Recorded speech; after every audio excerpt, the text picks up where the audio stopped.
that it comprises, little templates that you can download and so forth. And so I try and practice what I preach and look at myself as a product owner, at least to a certain extent. Awesome.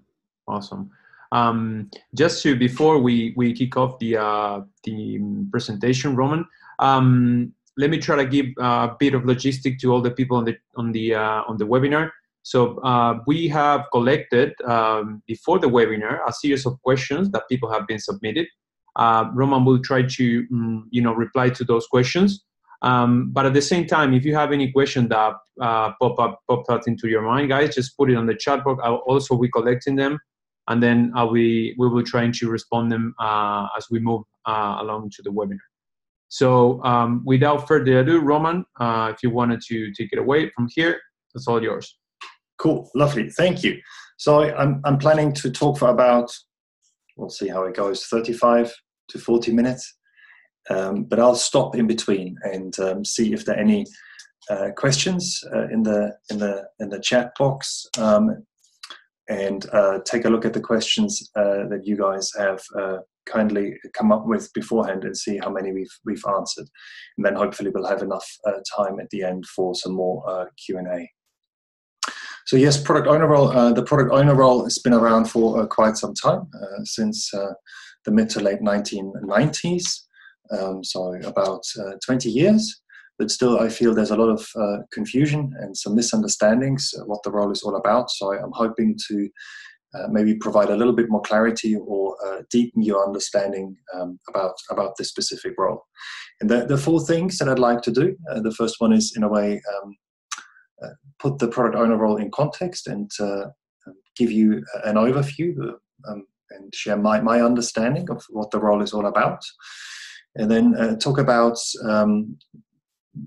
product owner versus other product type roles, particularly feature and component owner. And I feel that often these different roles and responsibilities are confused. I talk a little bit about what it means to be responsible for value and maximizing the value that our product creates. And if we have time, talk a little bit about scaling. So that's the plan. I hope that works with you. So let's get started and take a look at the product owner role in context. Oops. Yes, product owner role in context. Again, as indicated, I find often, or it's not uncommon, that people aren't quite sure really where the product owner role is positioned, where the product owner lives, so to speak. So let me share you my picture. So this is a little Venn diagram, and here we have the users. You could also add the customers of a product. We have the business. Those are the various business functions. Depending on the type of product that we have, that might be marketing and sales and support. Certainly if it's a commercial revenue generating product, like the product I'm using right now to present you these slides, Microsoft PowerPoint. And then we have a technology, that's really the development team, the technology group, the development department, the people who design the product and build the product and test the product. So that's what's meant with technology, the people that in a way contribute to the solution and design and build the product. And for me, the product owner really is the person that is right at the center of these different, you could say, groups. The users, customers, the business stakeholders, and then the development team.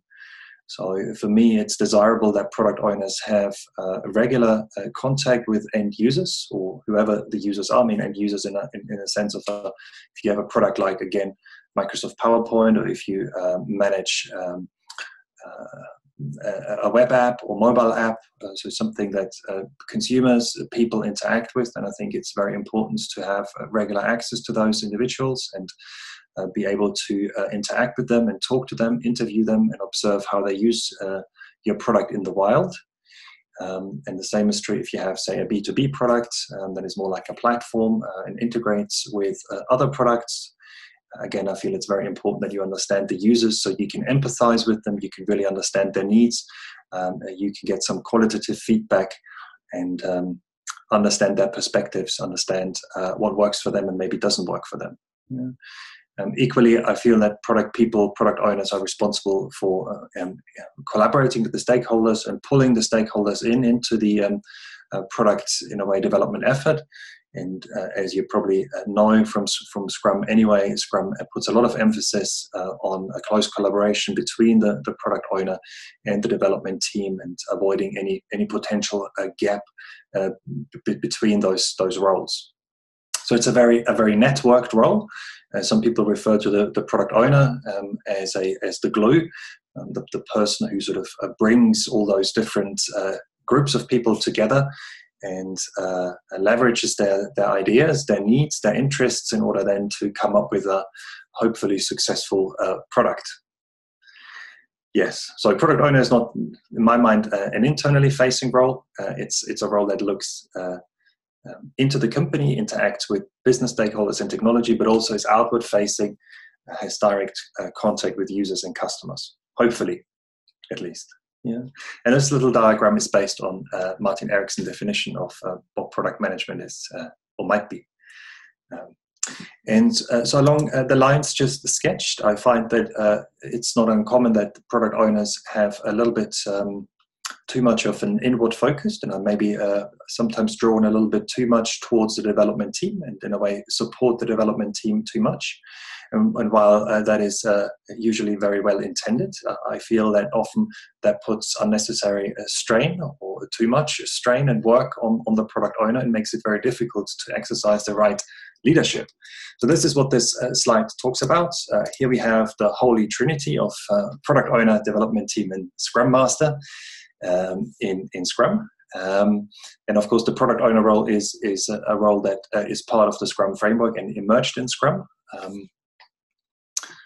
And as you probably know, the idea in Scrum is that those three groups, those individuals, work closely together, and that's only possible if they trust each other and respect each other sufficiently.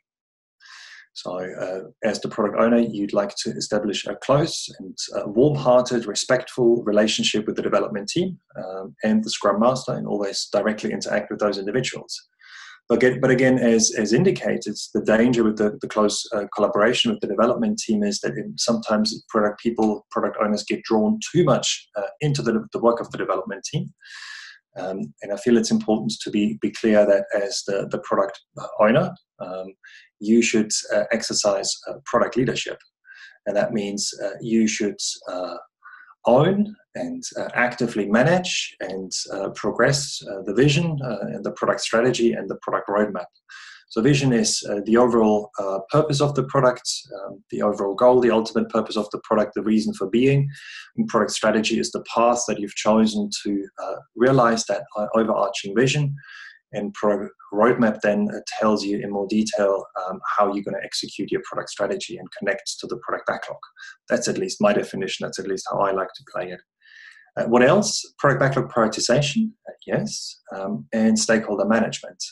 So for me, really, the product owner has a fairly strategic focus, whereas the development team, in my mind, should really own the solution and has design and technology leadership. So I'm therefore also very much in favor of having designers, UX designers, working on the development team. So only because it's called development team, it doesn't mean that only developers or programmers work on the team. It's a cross-functional team, or at least it should be a cross-functional team. That's my understanding. So UX design will be part of that responsibility here. All the development work, including deciding on the software architecture and quality assurance measures. And it's a self-organizing team. So there's nobody that tells people what work needs to be done and who does what. That's all decided by the team, just like how much work people can take on in a given cycle, in a given sprint. And then finally here, the third role, the Scrum Master, has process and people leadership, at least in my mind. And that means the individual provides process and method coaching to the development team, but also to the product owner, and equally to stakeholders and the wider organization.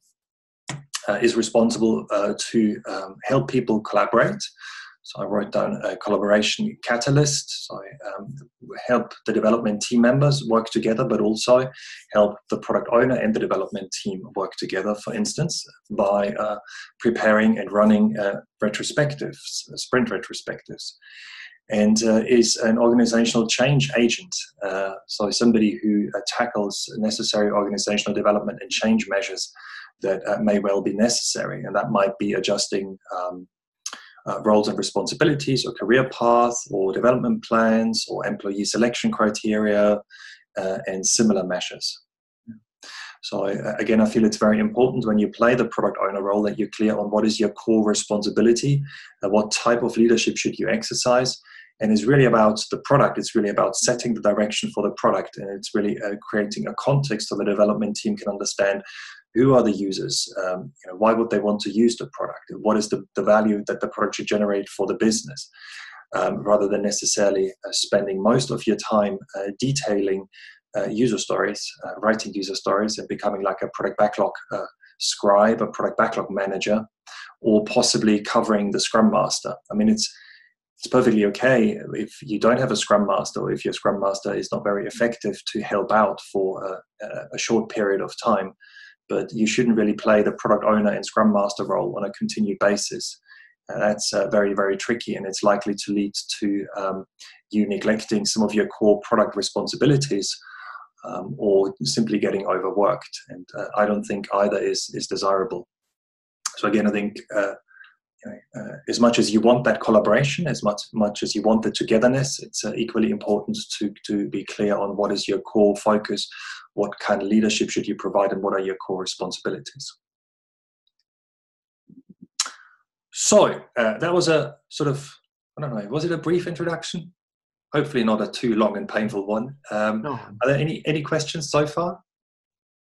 Not yet, Roman. On the chat board, we don't have anything. Good. Brilliant. By the way, I do have a question here that, one of the questions that Fede kindly collected beforehand that asks me about the skills. What skills should product owners have? And so, might be a little bit tricky to sort of fully answer this question at this stage, but when you think back to the very first slide that I've shown, with all the collaboration going on, I think people skills are very important for product people. And I think there was also a question on here about hiring product people and product owners. I think the first kind of, in a way, qualities and the most important skills that I personally would go for are people skills, are leadership skills. So the ability to connect with people, to empathize with people, to listen to people attentively, to keep an open mind and refrain from very quickly judging what others say, or being very, very, very attached to strong views and opinions. Being able to constructively navigate conflict, and being able to effectively involve others in decisions. So I think those are all important people and leadership skills that product owners should have. In addition then to the relevant product management expertise. General product management expertise in terms of knowing what is a product strategy, what is a product roadmap, how do I prioritize a product backlog, or how can I order a product backlog, as well as then specific domain and market knowledge, and knowledge about the product and the product category that you work on. Roman, there's Ivan who wants to add some, another question on top of that, which is, in your experience, for example, someone who comes from a technical background who has become a product owner, do you think that has any advantage over, other than not regular POs who doesn't have the technical background? Yeah, a nice question. Thank you for asking that question.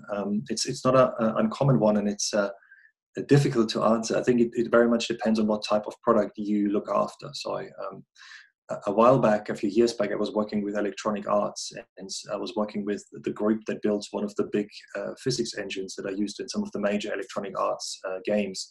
And the physics engine does all the clever animation, so that the players, if you play a game like FIFA Soccer World Cup, for instance, don't move in robotic ways, but the movements are fluid.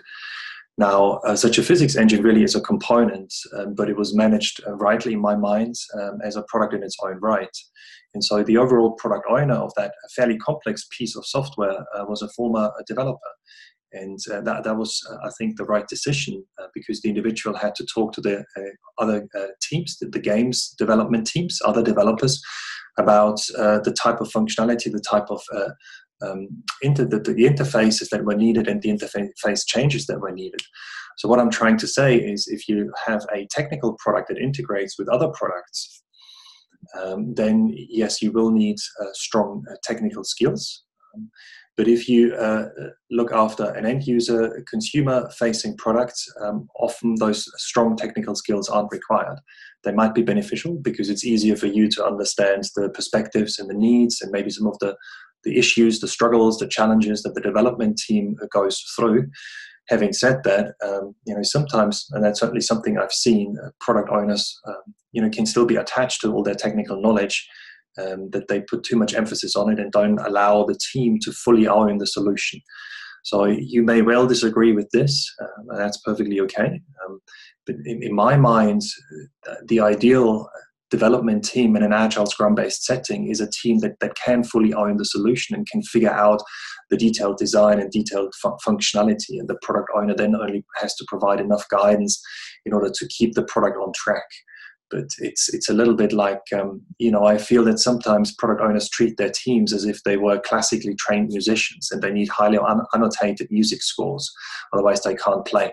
But I think your development team should be more like a jazz team. It should be able to improvise, and you should just agree on a list of songs that should be played that night, and they take it from there, and they perform and they stage the concert and they do it. You've provided the environment, and now it's time for the development team to do their job. So from that perspective, it may actually be beneficial if you don't have in-depth technical skills, or certainly if you have them, that you then try and acquire the skills that you may be missing, say some of the more business-related skills. That was a long answer, I think. Sorry. There is another one. There is another one, Roman, and then we can move forward.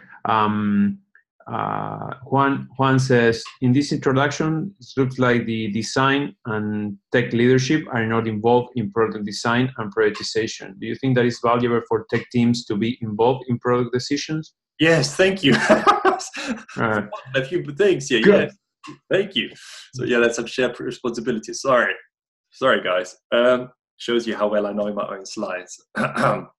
Yes, so there's some shared responsibilities. User research for me is a shared responsibility between the product owner and the development team. So I feel it's very helpful for the development team members to get to know the users and be able to observe users, talk to users, and get feedback from users directly. Sprint goal selection, it should be a truly collaborative effort in Scrum. So, sprint goals should be, there should be some form of consensus. There should be agreement between development team and product owner what the sprint goal is all about, and therefore what you could say, objective of the sprint should be. And yes, product backlog refinement, product backlog grooming, product backlog work, whichever term you prefer, it should be a joint responsibility between product owner and development team. So yes, the development team should be actively involved in working on the product backlog and discovering new items, writing user stories and breaking those user stories down and identifying and defining acceptance criteria. Awesome. Cool. Carry on? Yeah, sure. So yes, the next thing I'd like to explore with you is what it means to be responsible for a product. So this is a quote from the current version of the Scrum Guide. What does it mean to own or manage a product?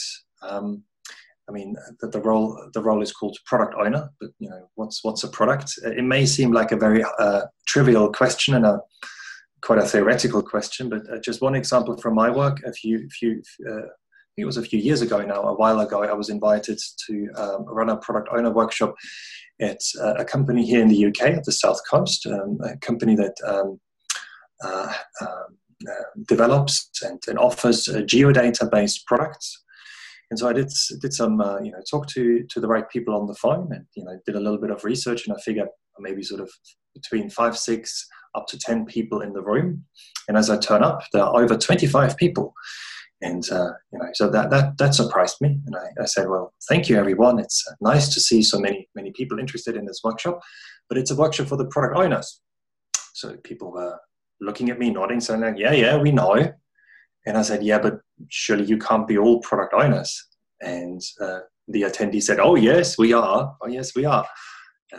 So how come there was such a discrepancy? Well, I think there was a bit of a confusion what product means in this organization, and then explained why the organization found it tricky to apply the product owner role effectively. So let's take a quick look. A product, here we have one. What is it?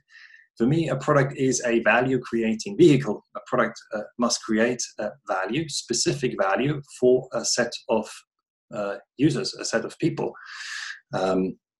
As well as the business. So, that value could be to remove or address a problem.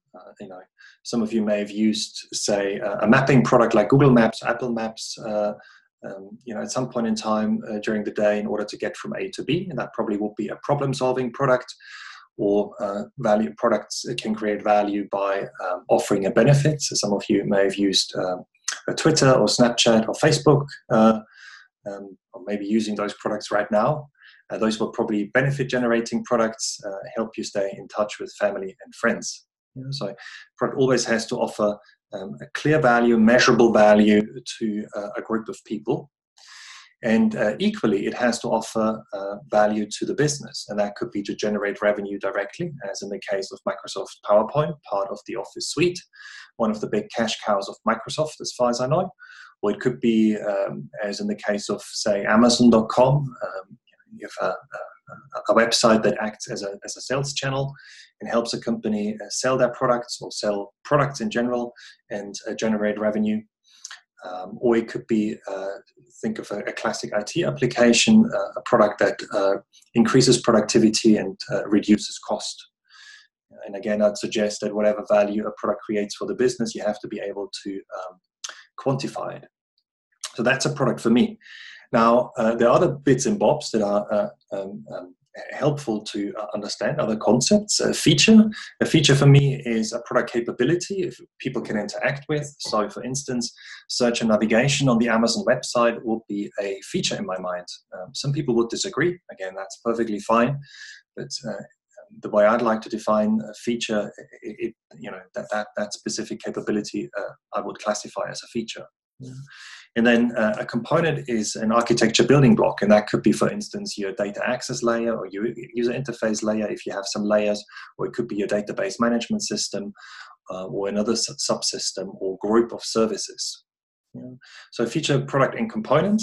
Now, if we use those three concepts, we can identify different types of ownership. A product owner is somebody who owns the product holistically. So the entire thing, and is therefore responsible for value creation, and is somebody who ultimately has to make sure that the product does create enough value for the users and for the business, and of course understand who are those users and what is the value that is being created for them, and what is the value that the product creates for the business.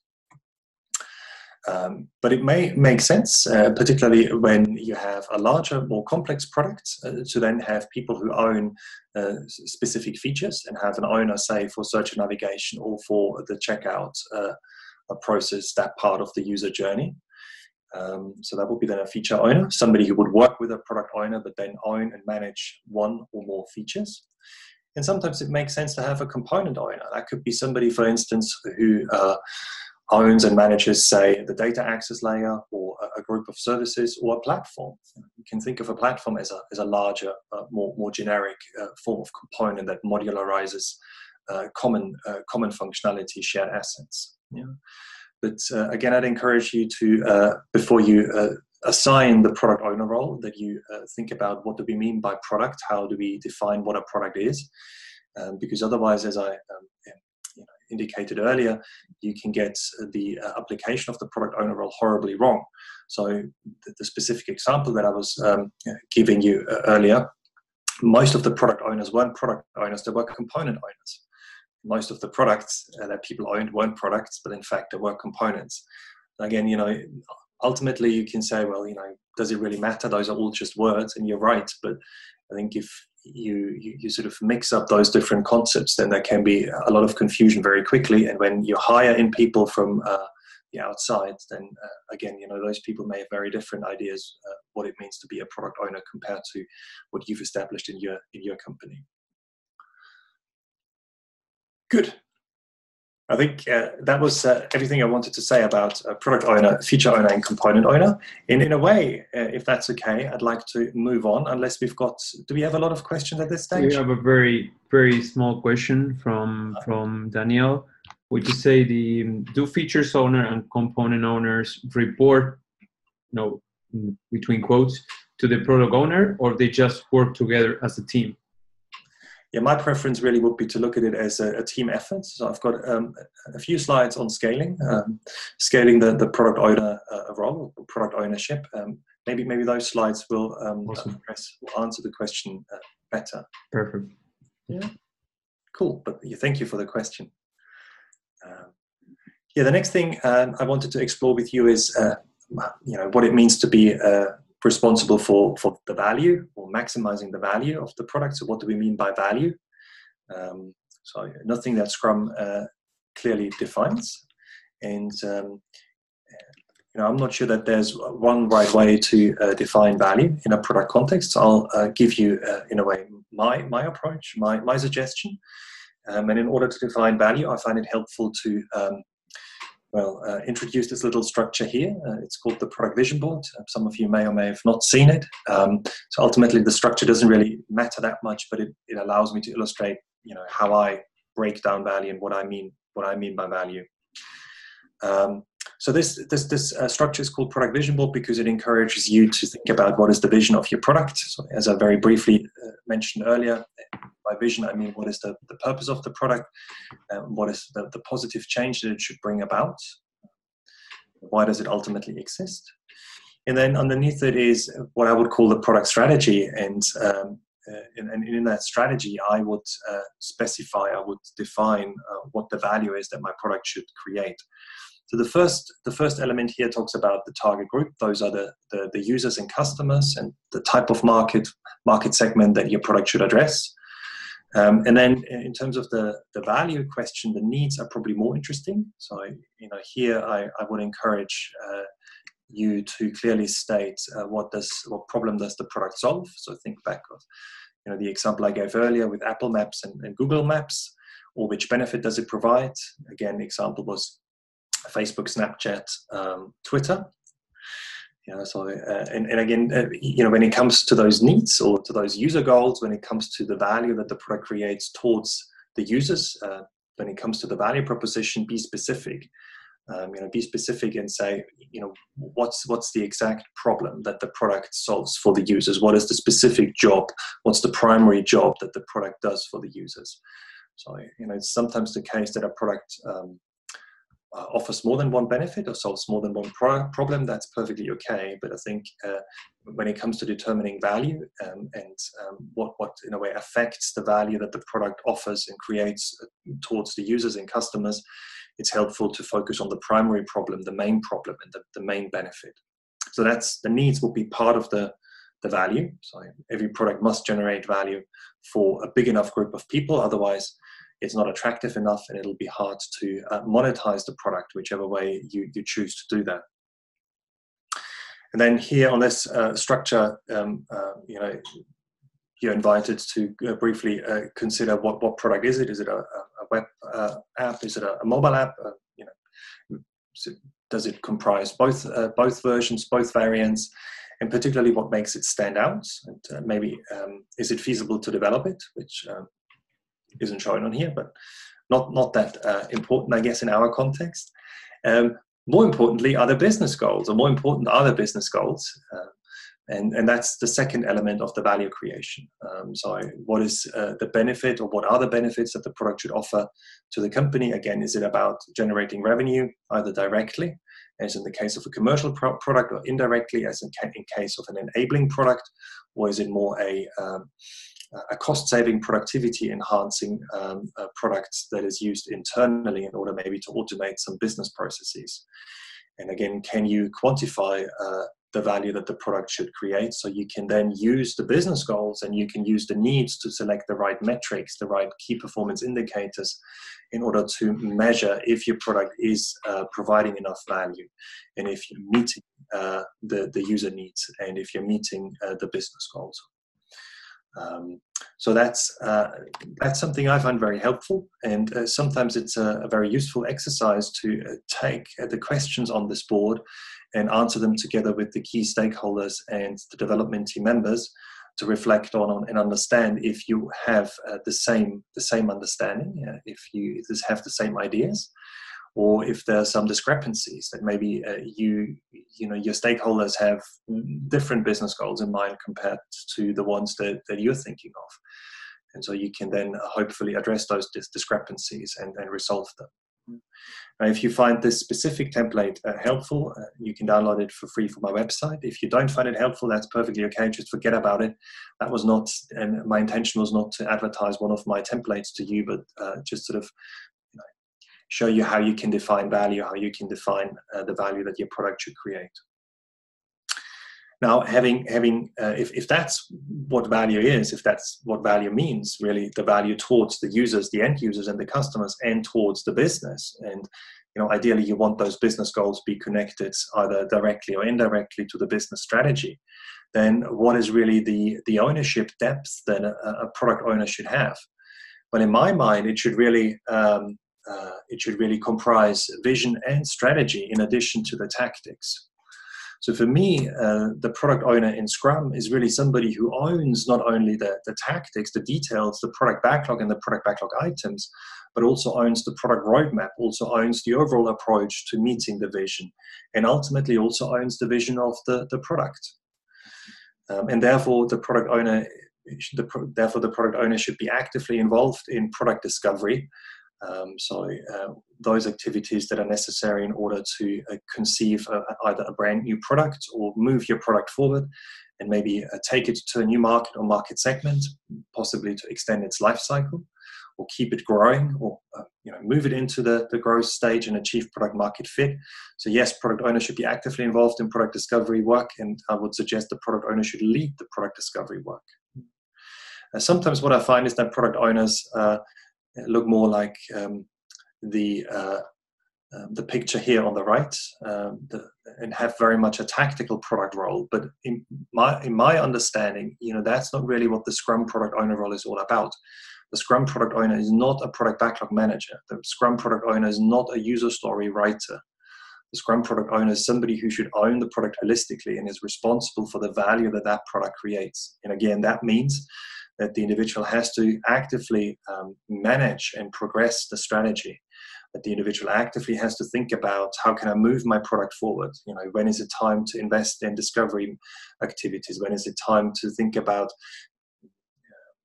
new features or improved features? When is it the right point in time to carry out maybe some competitor research and analysis and so forth? So yes, those were my thoughts on value creation and the product owner role. Any questions so far?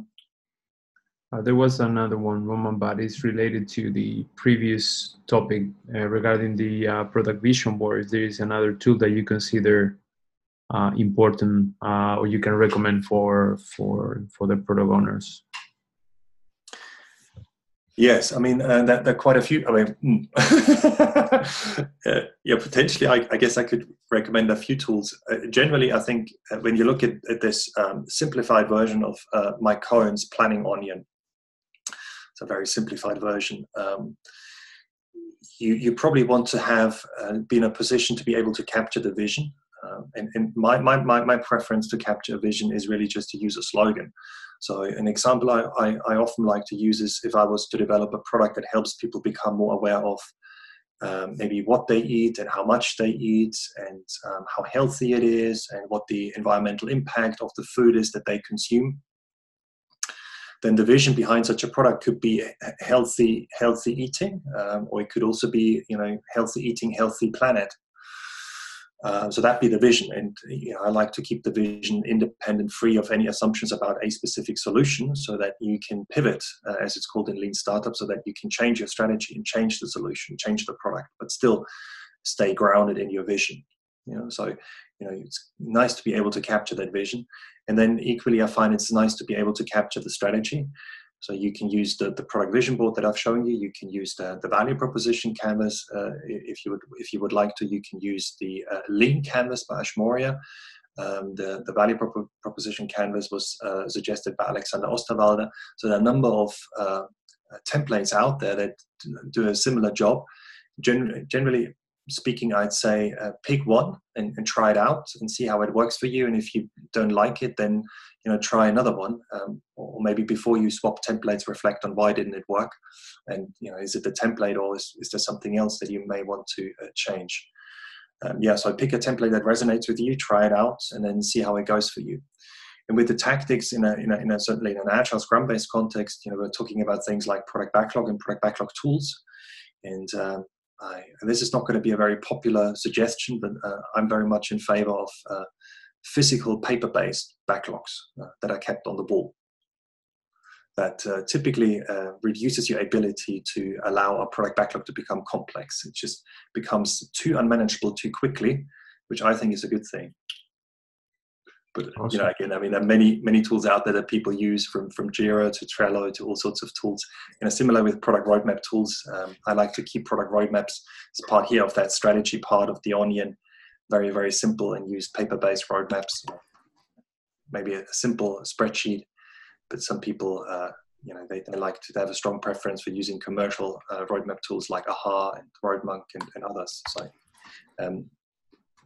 Again, maybe you want to start with a tool that is fairly easy to use, doesn't really require a big upfront investment in terms of license costs, doesn't sort of exclude other people from using it, and then experiment with it, hone your technique, develop your practice, and then that puts you in a better position then to choose the right electronic tool. Awesome. Great. I'm putting all the suggestions, Roman, I'm putting all on the chat box so the people can get them from there. Good, cool. So the last topic in a way that I've got prepared in terms of slides here is to talk a little bit about scaling, and that's related to the suggestion in the Scrum Guide that the product owner should be one person and not a committee. Some of you may have read the very first Scrum book, which I believe was published in 2002, called Agile Software Development with Scrum. And the reason that is stated in this book for suggesting there should be one product owner is that the sort of this is to avoid the mistake or the anti-pattern of having a group of people agree on the smallest common denominator, a group of people that all have their own ideas, their own goals, their own ideas and goals, and they then agree on the smallest common denominator and broker a very weak compromise. And so the idea is that successful products aren't built on big compromises, and it's not about trying to please everyone, but successful products are built on being clear on what is the value that you want to create for the users and who are those users, and then finding a way to monetize your product and generate value for the business. And that does require tough decisions. And so Scrum very much suggests there should be one person in charge of the product. Of course, as your product grows, that becomes increasingly difficult to fulfill that sort of recommendation. So what I've done here is I've drawn up two dimensions: business benefits, or generally the benefits that your product creates, and time. And we've got a little trajectory, a little curve here. As some of you may have recognized, this is meant to be the product lifecycle curve. So the product lifecycle model is a model that dates back to the 1960s. Very useful model, I find, in product management. And the idea is that products have a life, just like us human beings. We're all born at one point in time. This is the launch of the product, and then after launch, we hopefully develop and grow and prosper. Sort of a particular transition point in the life of a product here is when a product achieves product market fit. So when initially maybe the uptake in the market and the business benefits, or generally the benefits the product generates, are a little bit sluggish, a little bit low. And then at one point in time, typically you see an uptake, the product enters the growth stage, and that's the point in time I would suggest when the product fits its a wider market, fits the mainstream market, and has achieved product market fit. And then at some point in time, every product dies. I'm sad to say, it's just like us human beings. We're all going to experience the end of our life. And so that's also true for products, even iconic products. Think of, say, the Apple iPod Classic, is no longer available. I think it was retired a few years ago. So that's the product life cycle. What does it have to do in a nutshell, or bits of the product life cycle in a nutshell? What does it have to do with scaling? Well, I would suggest before you rush to scale product ownership and work with multiple product people, try and keep things small and comparatively simple, and try and work with a single product owner until you're getting close to achieving product market fit. So certainly for the development stage, launching your product, and then the initial period after launch, I would suggest that you're best off, if you can, and that you have one person in charge of the entire product. The reason being that at this stage, you have often a highly volatile strategy, and you have a lot of change in the product's functionality and details as well. And it pays off to have one person who then takes charge of the strategy and the tactics to make sure that tactical and strategic decisions really complement each other and are closely aligned, rather than having several people involved. And then often what happens is you get longer decision-making processes and sometimes a fair amount of confusion. However, once your product reaches product market fit and enters the growth stage, then you typically address an ever-growing number and increasing number of users or customers, and with more diverse needs. So your product typically then requires more features and better features. And that's a good point in time to bring new people on board and work with a product team, a product management team, a product owner team, and share the product ownership. Now, there are different scaling practices available to you in order to share ownership, and I'd like to show you three of them. The first one is to have one overall product owner and complement the individual with feature owners and maybe a component owner. So again, feature owner will be somebody who owns a capability users can interact with, such as search and navigation or checkout, for instance. And component owner will be somebody who owns, say, the data access layer and the whole sort of persistence part of your product, or maybe a platform. Now, what's the difference? The product owner here will be responsible for the overall product decisions. So that's really a product strategy, product roadmap, financial forecast, product backlog management, particularly prioritization, choosing and tracking the right key performance indicators, and involving the stakeholders. Now, the feature and component owners, they would be more focused on feature and component specific decisions, such as describing and validating, prioritizing features and component functionality, and working with the development teams.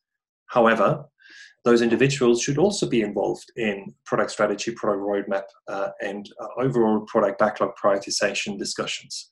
So I would expect that the feature and the component owners attend a strategy review meeting, and I would expect that they attend joint product backlog grooming or refinement sessions.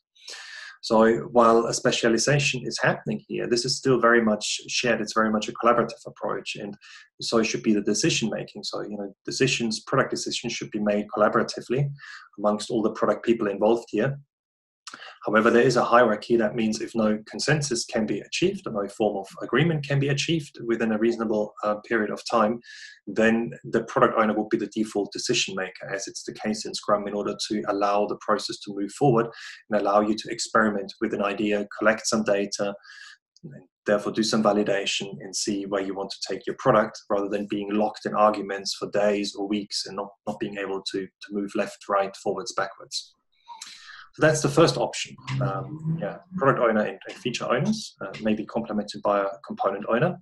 And the second option is something that I find is often in a way overlooked in the agile space, and that is doing something similar to what Facebook did a few years ago. I think it was about 4 years ago when Facebook singled out the messenger feature and into a product, into an app of its own right. So I spun off that feature or unbundled this feature. That's a great way to scale. So we've got product A, and product A continues to be product A, but out of product A, we take a feature and we make it into product B, a product of its own right, as in the case of the Facebook Messenger app. An alternative to unbundling would be that you create dedicated variants. So you could consider, for instance, creating a variant for a specific market or market segment. Think, for instance, of YouTube. YouTube Kids, right, would be a variant of YouTube, but aimed at, my understanding is, younger children, and prevent them from watching content, accessing content that is certainly not suitable for them. Yeah, I wish there would be something like YouTube Teenagers. But anyway, so that'd be another possible variant. So what that means is you have a product owner for product A, and you've got a product owner now for the newly created product B. Product A, if you go through unbundling, that's the Facebook Messenger example, then the size of product A has become smaller, shrunk, and product B should be fairly okay to handle, at least initially, as it consists mainly of one feature that has been that was spun off. So again, another scaling strategy that you may want to consider, and as I said, it's often overlooked. And then the last one, which would be personally my least preferred one, seems to be the most popular one in an agile context, and that is really to take the product owner role and split it into two, into a strategic role and into a tactical role. And so the strategic role here is responsible for strategy and roadmap and stakeholder management, financial forecasting, and metrics and key performance indicators. It's really not only the strategic elements of the product owner work, but also more the outward facing aspects, whereas the tactical role here would be responsible for product backlog management, capturing epics and user stories and refining them, and working with the development teams. That's something that SAFe uses as the default scaling approach. Now, the strategic role is called product manager in SAFe, and the tactical role is the SAFe product owner. But I have to again emphasize that a SAFe product owner, a product owner in SAFe, is very different from the Scrum product owner. So what SAFe did, unfortunately, is it took, I feel, fairly well understood and reasonably well-defined role and simply redefined it, or used the name and stuck it onto a role that is different in nature to a Scrum product owner. But there you go. So those are three different scaling approaches. The reason that I said the third one is my least preferred one is that I feel that makes sense when your product is stable, and your product is typically stable in maturity. So it often takes not only a few months, but a few years to get into a space where it really makes sense to split out strategy and tactics. Again, the assumption here, if you want to sort of use that split, is that you can decouple the two. And that, in my mind, means that the strategy is reasonably stable. So if your strategy is highly volatile and changes very frequently, having somebody else look after the tactics, I think is not good, because that'll make the alignment and the decision making quite difficult, or it carries the risk that the person who's responsible for the tactical decision isn't fully aware of the strategic decisions, and that the feedback from the tactical level, that the user feedback, the user data on a tactical level isn't really used in the strategic decisions, and neither, in my mind, is desirable. Mm-hmm. So that was scaling. Any scaling questions? No scaling questions, Roman, but there's two questions that are basically pointing to the same direction, which is basically, some sort of transition between the role from project manager to to the role of the product owner. How we can, for example, empower people. They're people who used to be or are used to running the project manager role. They have some kind of skills and functions, and then when they transition to the product owner, sometimes there's something lost in between. that they might misunderstand. So what is the advice you give to those people who are transitioning from that role to the project manager or program manager to product owners? Yes, thank you. Interesting question. So in my mind, the role of a project manager and the role of a product owner, there's I look at them as distinct roles. I think generally it's probably helpful to recognize that, and really, as you said, it's recognize that it's a transition. It's the jobs change. So as a project manager, you traditionally would identify work items, and you would break them down, and you would identify tasks, and you would assign them to people. All that goes away when you move into a product owner role. You work with a self-organizing team, and instead of executing projects and being measured according to your ability to turn a specification into a piece of software that fulfills the specification. That's typically what a successful project and the successful work of a project manager looks like in my experience. Your job is to make the product a success. So it's not only about running individual projects, but really working with the product on a continued basis. So I would expect that a product owner typically stays with the product for many months, in fact, for many years, and sort of continuously looks after the product. And one of the things you can consider doing if you want to transition into the product owner role is a good thing to do is to baseline your current product management knowledge and see, how much product knowledge do you currently have, and then look at what is your target role. And what are the requirements, the skills required for the role you want to move into, you want to transition into, and then where's the gap, and what are the right learning and development measures in order to close that gap? Is it reading books? Is it listening to podcasts, attending webinars? Is it attending training courses, e-learning training courses, whatever it is? Now, one way to do the initial assessments, how are my product management skills doing, is to take a little product management test, a self-assessment, which is available at my website. So maybe something to consider, maybe something to look into and try out.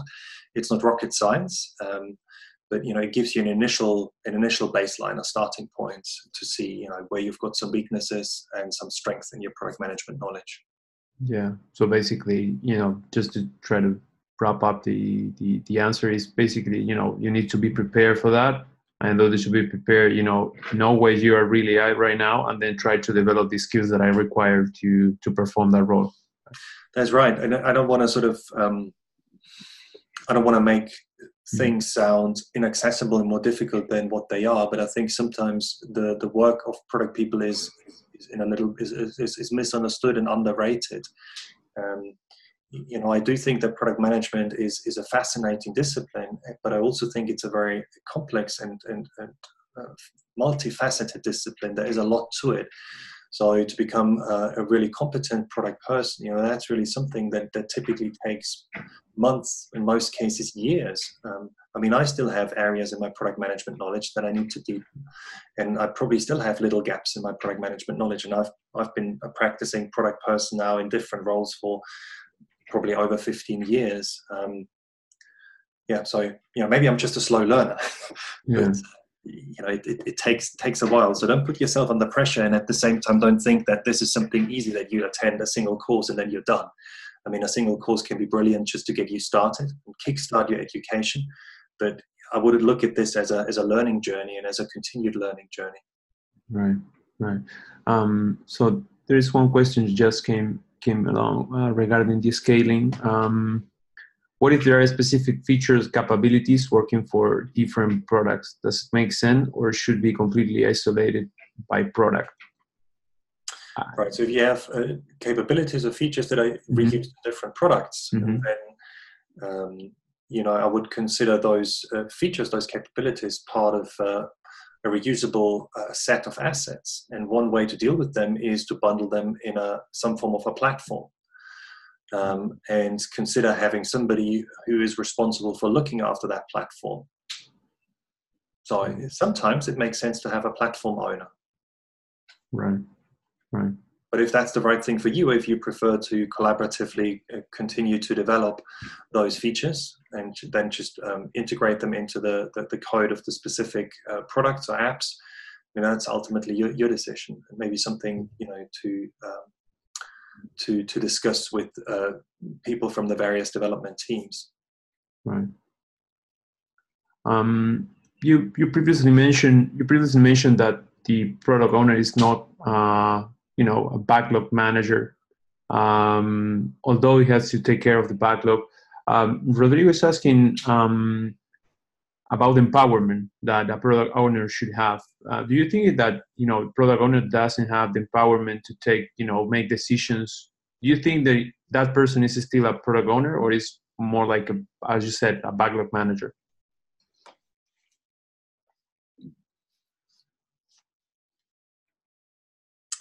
So I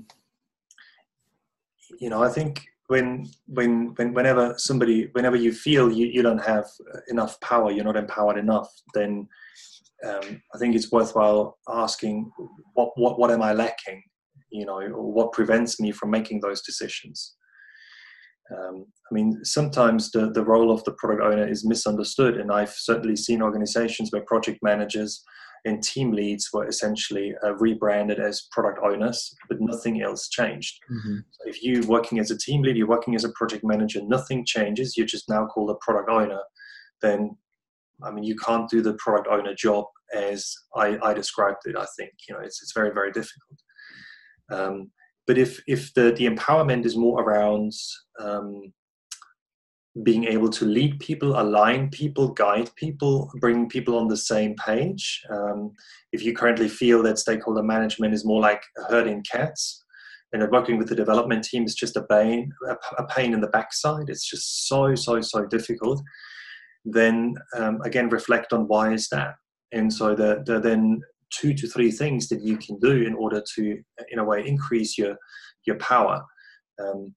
And bearing in mind that generally, in product people, any product person, no matter what the specific job role is, if the individual is called a product manager, product owner, product whatever, champion, product leader, product this, product that, as long as we're product people, product doers, we lack what traditional managers have, and that is transactional power. We can't assign tasks to people. We can't tell people what to do. We can't offer bonuses or promise a bonus or pay a salary increase. So, recognizing that, the way to align people and lead people is, first of all, to, be a nice and decent human being. And so the technical term is to increase your referent power. So those are things like strengthening your virtues, your empathy and your capacity to empathize with others, to understand them and understand their perspectives. Being open-minded and trying to accept other people's views and ideas, even if you disagree with them. Being collaborative in terms of the decision-making process and actively inviting people to contribute and seeking some form of consensus. Whichever decision-making rule you end up using, but seeking people's input, learning to navigate conflict skillfully, so that hopefully conflict leads to deepening a connection, deepening a relationship, and doesn't destroy it. So those are all in a way. Started with virtues, with wholesome qualities, and ended up talking about some specific skills. But those are things that in a way increase your referent power, increase your ability to lead others. Nobody's gonna follow somebody willingly if the person isn't a decent person, isn't a nice and caring person. So if you want people to follow you, be a decent person, be a nice person, be a caring person. It doesn't mean that you always have to say yes and try and please everyone. Certainly not. But show people that you care, listen to people, and listen attentively to people, and show people that you truly value their ideas, their perspective, even if you disagree with it, or even if you can't take it on board. And be grateful for people's input, be grateful for people's feedback. And then secondly, work on your expertise. So expert power. As they say, knowledge is power. And the idea is not that you hide knowledge, but that you work on your product management specific skills.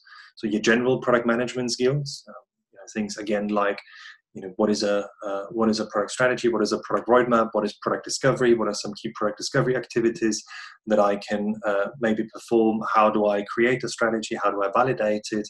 What are product backlog, effective product backlog prioritization factors or techniques that I can use, and those kind of general method-based skills, in addition to deepening the understanding of the industry you're in and the product category that your product belongs to, and the general market dynamics, and being aware of the competitors and what is happening in your space. Awesome. So we're up to the hour, Roman. I could keep going, but I don't want to hold you up for longer. Last question. Could you recommend, beside your website, your books, to recommend some books or tips or newsletter or blog that you recommend for people to read? Yes, that just reminded me that I have to shamelessly plug some of my work. But yes, if you want to learn more about the product owner role, you may want to check out my website. I mean, a number of great resources available. There is not a single website or blog or book that I would use or that I use on a regular basis. I read a number of blogs, and I follow a number of people on LinkedIn and on Twitter, and I've subscribed to a number of product management newsletters, and then regularly look through the articles that they suggest. Regularly look through the blog posts that colleagues of mine publish. So that there's no specific kind of source of information that comes to mind. I mean, a number of very skilled product management educators out there, and the best thing is just really maybe go on Twitter, go on LinkedIn, or Google a little bit, and just do a little bit of research yourself. So certainly when it comes to generally, how should I put this? Who should I follow? I find that really difficult to sort of say, here are the people you should follow. I don't want to sort of, in a way, limit it to a certain amount of people. It'd be different if you had a specific question, say, around the product backlog or the product strategy, or in a specific area of product management, or specific techniques or concepts. Then it's easier for me to point you to someone. Medium is also a great source. If you want. That's right. Yes, thank you. Of course, completely forgotten about Medium. Yes, and the machine learning program seems to be pretty good at making recommendations, I find. Yeah, Roman, it's been a pleasure. A virtual applause from the whole audience. Thank you so much for spending this hour with us. It's been very, very insightful, and hopefully people get something that they can implement or take from to the daily job. We will be publishing this webinar on the Agile Spain channel on YouTube. I also sent some feedback from the guys, so if you can reply back, we will be sharing also that with Roman. And our next webinar will be on June the 12th. We'll be talking with Jennifer Atkins, which is the director of product designer and a health insurance company in the US. So Roman, again, thank you so much. It's been a pleasure. Hope to talk to you soon, and thank you again. That's right. Thanks for having me. It was nice to be with you. Thank you for your questions, and